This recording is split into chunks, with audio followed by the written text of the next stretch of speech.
All right, question 5.4 is discussing a granola bar and recommended daily intake of fiber. So one granola bar contains 4 grams of daily fiber.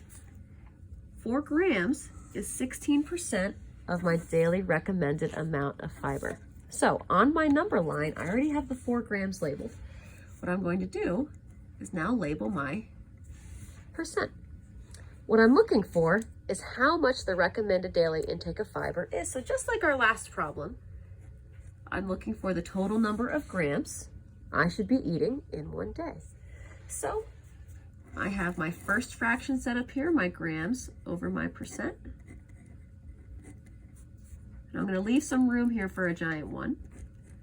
And I have X grams over 100%. And notice still, like we did before in my number line, all of my percents are on the bottom and all of my grams are along the top.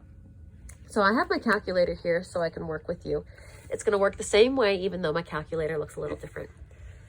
So the first thing I'm going to do is take 100 divided by 16 to figure out what am I multiplying here to get these fractions to be equivalent. So 100 divided by 16.